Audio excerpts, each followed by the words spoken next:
Hello, everybody. This is Baron the Bear, and this is going to be uh, probably a developer slash rant video for a game called Tom Clancy's Elite Squad. I hope the developers will take the time to listen to this criticism because I think it's good advice. I think I've noticed that they seem to be constantly keep changing the game, and I think the biggest issue started when they came out with the first update, 4 or 5 days, whatever time it was, and it's breaking alliances. I noticed that even before that update came out, all the big spenders were leaving uh, the smaller player alliances, and then they were all joining up together because they knew that territory wars was going to be harder, so they all got together, and then it left basically half the members in the old alliances, and of course they fell apart. They all joined another alliance, and then when the TW did start, they were getting matched up against big spender teams, and there was no chance they could win. They lost, and then everybody started leaving those alliances to get to even better alliances.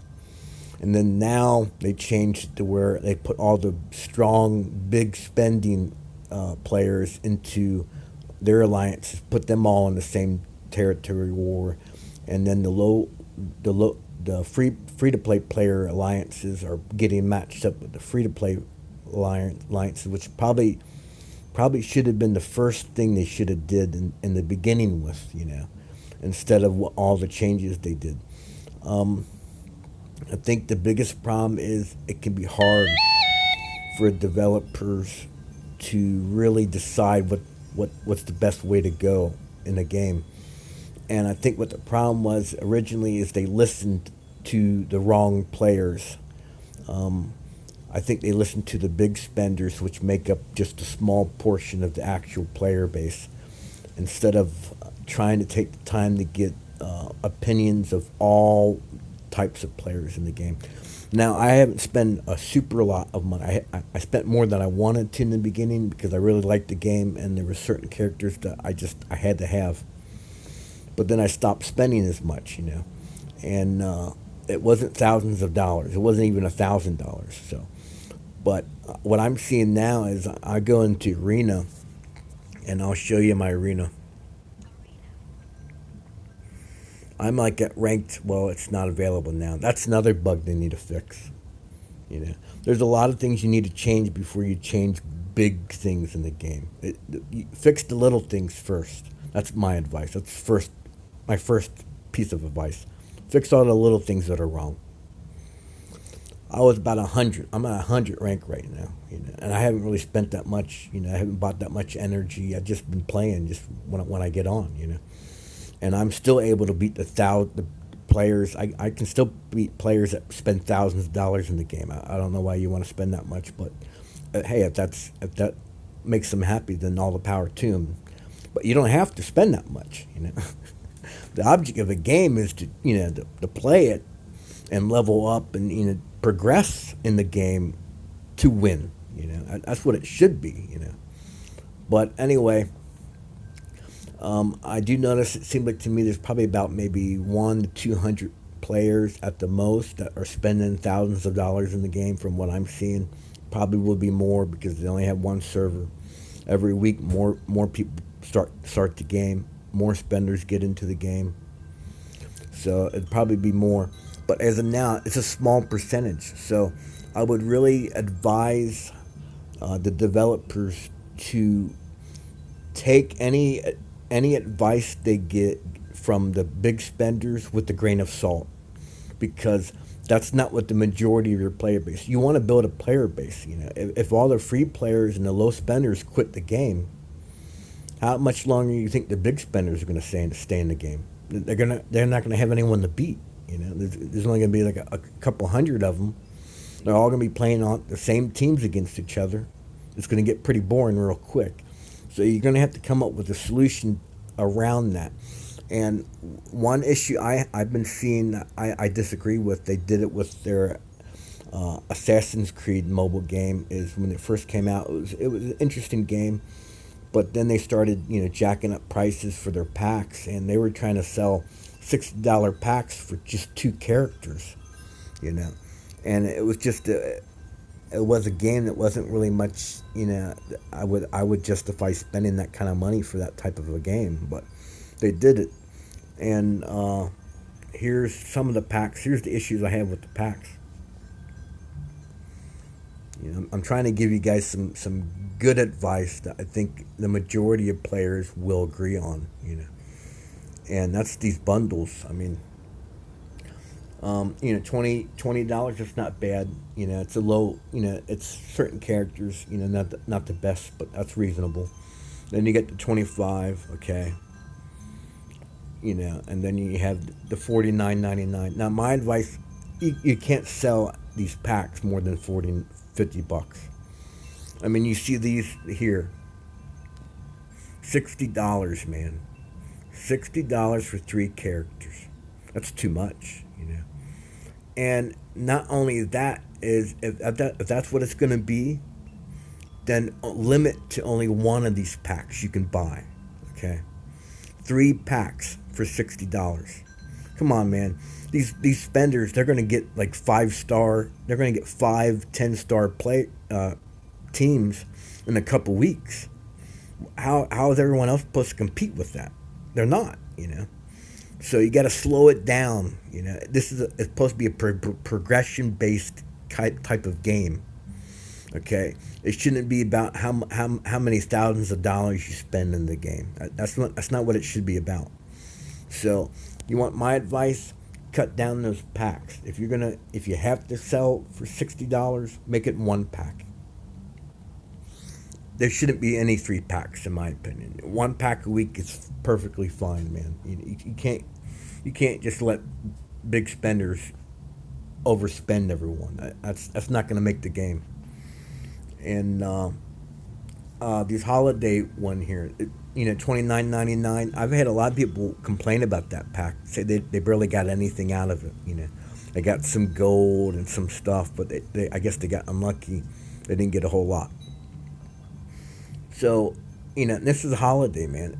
$30 for candy canes? Come on. That should be a 19.99 pack. That should be $20, man. Give people a little of a break, man. It's a holiday, man. They shouldn't have to break their wallet to play a game and buy a holiday event. So the other pack was good. What pack was that? That was crap. Yeah, they had that Charles Bliss pack. I think that was for $20. I think it was for 25, but they had 100 shards for him. He's a great character, and I bought that pack, and yeah, that was awesome for the holiday event. That was, I got no complaints about that one. And so I guess my advice going forward is they need to stop changing the game. Okay, you ought to send out a mail with a links you to a website to do a survey. They need to do a survey for all the player base. Let them fill out a questionnaire, maybe multiple choice, certain things they like, what characters they like, maybe some open-ended questions where they fill in some things, maybe what they can do to improve the game. A lot of players really appreciate a game company. But anyway, I think a survey would be a great idea. You get a lot of feedback from all the players in the game, and get somewhat of an idea of what people think it should be changed in the game.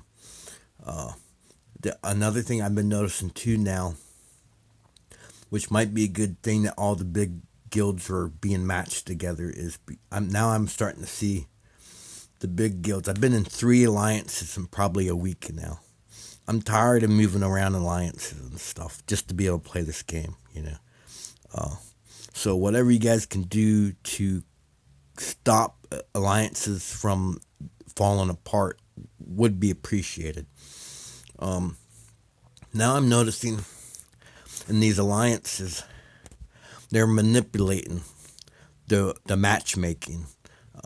They pick a team, and then they'll pick like a doc with like 3,000 power, really low level doc or something. They'll organize it on Discord. Or let's only get doc to 2 stars or something, and then they'll wait until the very last match, and then they'll put a team that's a low powered team so they get matched with another low powered team, but hopefully it would be a more of a free to play type of player, and they'll win against it, and they'll get all 5 matches to win. Whatever they need, I guess, if that's what makes them happy in the game, to manipulate the game. I just thought I'd let you know about that. It seems kind of bad to me that it's gotten to that point that players are actually strategizing how to cheat the matchmaking system. Whatever happened to just playing the game to win. I don't see what the fun is of that. It's just sad that all these alliances have gotten to the point to where they have to manipulate things to compete with each other now. Can't they just play the game? I mean, that's what I would think you would want to do, but that's what whatever. I guess that's what they got to do nowadays. That's how people play games now. I don't know, but back in my day, we just played. But anyway, I thought I'd give you guys that kind of a head up. Maybe you can give a reward, some gems, some gold, or something if you fill out a survey. That might be a good thing to do for right now. I would recommend not to be changing the game anymore.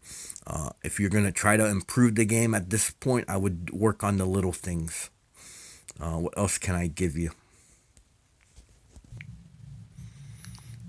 Okay, player shard drops.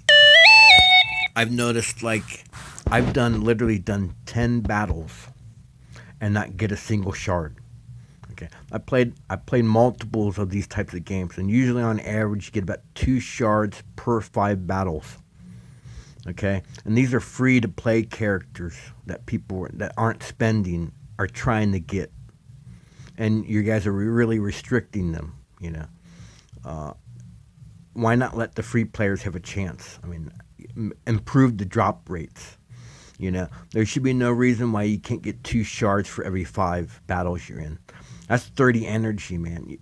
I mean, I've had someone and before make the comment, well, it's just a bad time.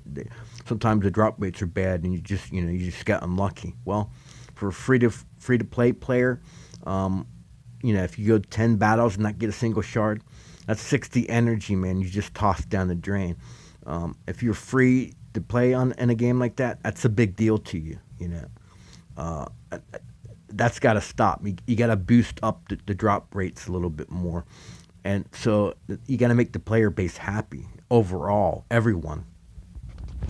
So that's a good recommendation. Another recommendation I've noticed is in an actual territory war battles. There's no timer. Okay.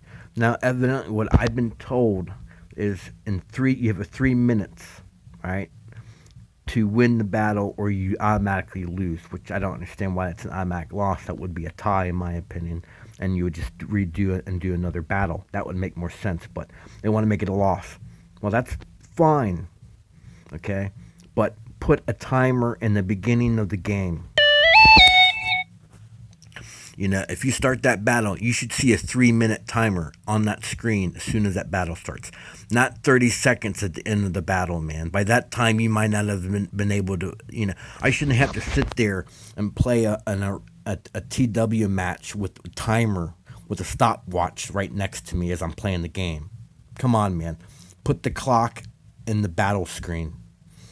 That would go a long way to really helping a lot of the free-to-play type of players to actually be able to win. What else? Okay, just to final recap everything I've said. The basic things that I think that the developers need to do is put out a survey, get a lot of feedback from people before they make any more major changes. Increase drop rates for shards so that the free players actually have a chance to be able to win in the game. That would be a good idea. And maybe come out with some new characters that you don't have to spend $60 on a pack to get. You know, here's an idea. How about put some free to play player new characters out to where everybody right off the bat could play and get that character. Maybe a new healer. It doesn't have to be the greatest healer, but it could be something a little bit different, something unique, a cool design. Give your free player base something new in the game without having to spend a lot of money to get. That could be an idea. But and the timers, if you're going to have a match that's going to be timed, then you need to have that clock on that screen if it's a time match. Those would be and fix the small things that you're having issues with in the game. Other than that, I would hold off on doing any major updates and until you get more feedback from everyone that plays the game. So anyway, I'm gonna cut it off at this point. I hope this has helped. And then if anybody's watching this that's not a developer, I'm sure there's gonna be a lot of players watching this. They do listen to this point. Like and subscribe to my channel. If you like my content, you agree with me on. If you disagree, that's fine. Post some comments and on my video. Give me some feedback. There's something that a suggestion that you think that could improve the game. Go ahead and post. One last thing, if a developer is still listening to this, one last thing I think that they could do in TW that might make a good change is if you lose a TW battle, let the battle orders change. Okay? I don't know how many times I got stuck my last 3 battles and I had to lose all 3 of them because I had a really bad battle order combination. If you don't want people to actually be able to pick their battle orders, at least have the battle orders randomly reset after every time you lose a battle. I think that's a good compromise for everyone. I think everyone would agree it's better than what the system is right now. So anyway, this is Baron the Bear, and thank everyone for watching the video, and I hope you guys all have a Merry Christmas, and I'll talk to you guys later.